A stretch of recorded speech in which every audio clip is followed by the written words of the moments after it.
अस्सलामुअलैकुम। मैं हूं बोर्नस मलिक अबू बकर और आप देख रहे हैं मेरे YouTube channel gardening with AB. आज की इस वीडियो में मैं सनफ्लावर के सीड को कलेक्ट करूंगा। जो सीड पक चुके हैं उन्हें मैं आज कलेक्ट कर लूँगा ताकि मैं नेक्स्ट टाइम उसकी सीडलिंग कर सकूं। तो ये मेरा सनफ्लावर का प्लांट है। ये मैंने सीड से ग्रो किया था और उसके बाद फिर मैंने इसे यहाँ ज़मीन में ट्रांसप्लांट कर दिया था। ये बहुत ही ढीठ प्लांट है, इसको जितना ख़त्म करने की कोशिश करूँ ये ख़त्म नहीं होता, ये उतना ही ज़्यादा फैलता जा रहा है। ये बीज आई हैं यानी कि फ्लाइज, मक्खियाँ पोलिनेशन के लिए आती हैं। जिनकी वेजिटेबल्स पे फ्रूटिंग नहीं होती वो इसी वजह से नहीं होती कि उन पे मक्खियाँ नहीं आती, जिसकी वजह से वो पोलिनेशन नहीं हो पाती उनकी।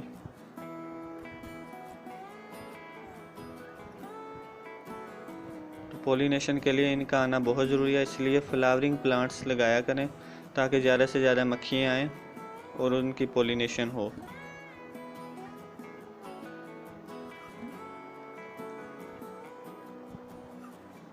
ये फ्लावरिंग बहुत ज़्यादा करता है लेकिन इसका फ्लावरिंग का साइज़ जो है वो थोड़ा सा छोटा है।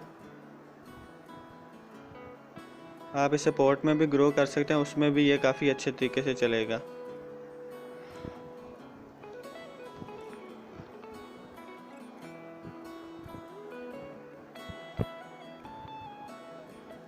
ये सीड पोड हैं जो ड्राई हो चुके हैं बिल्कुल। अब ये हार्वेस्ट कर सकते हैं, हम इन्हें उतार सकते हैं।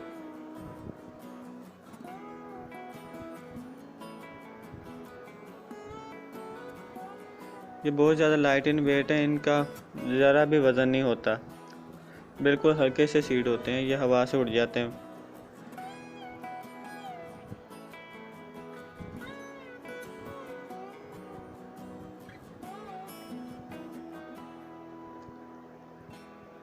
तो ये ज़्यादा पके हुए हैं तो इनको मैं उतारता हूँ।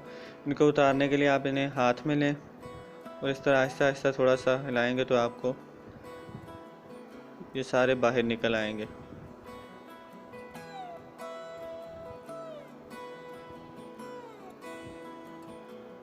तो ये एक सीड पोड से इतने ज़्यादा सीड निकले हैं इसके।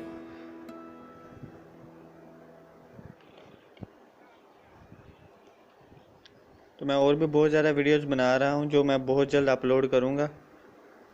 उनमें अपडेट देनी होती है इसलिए ज़्यादा टाइम लग जाता है, तो बहुत जल्द अपलोड करूँगा। तो चैनल को सब्सक्राइब करें, लाइक कमेंट और शेयर करें। अल्लाह हाफिज़।